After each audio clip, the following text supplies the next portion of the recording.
Si tú eres observador, te vas a dar cuenta que 1 sobre 13 y 13 son el mismo número, solo que invertido. 2 sobre 12, si tú lo inviertes te quedaría 12 sobre 2. Y así sucesivamente, ¿no? Es decir, si nosotros tenemos el f de x, una idea para resolver el problema sería hallar f de su inverso. Entonces vamos a proceder a hallar f de 1 sobre x. Si yo quiero hallar f de 1 sobre x, entonces simplemente invierto estos términos, ¿no? Sería 1 sobre x entre 1 más 1 sobre x. Que si nosotros resolvemos esta expresión, te daría lo siguiente. Este va a ser el resultado, ¿de acuerdo?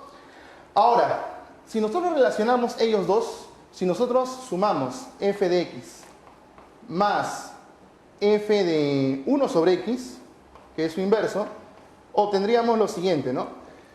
Suma estos dos resultados. Los denominadores son iguales. Sumaríamos x con el 1, sería x más 1. Sobre x más 1, como las cantidades en el numerador y denominador son iguales, esta suma sería 1. Y este resultado es bien importante, ¿no?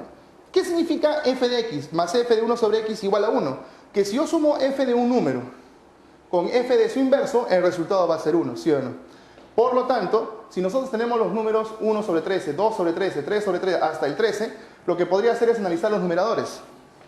1, 2, 3, hasta el 13. Como verás, esta cantidad es impar.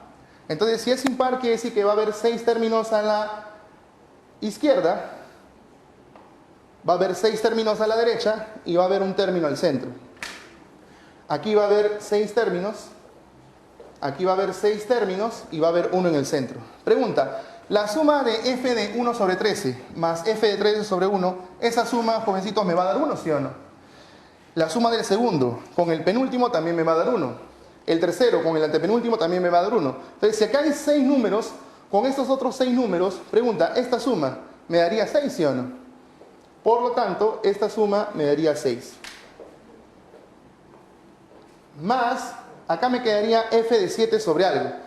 Si ustedes se dan cuenta, todos estos números suman 14. 14, 14, 14, 14. Entonces, acá el f sería de 7 sobre 7.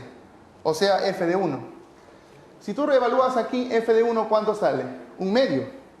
Por lo tanto, si tú le sumas un medio, con eso tendrías el resultado, sería 13 medios. Me está pidiendo, en el caso de la pregunta 31, la resta del numerador y denominador. Me están pidiendo la resta, por lo tanto, jovencitos, la diferencia en este caso sería 11. Y esa sería la respuesta.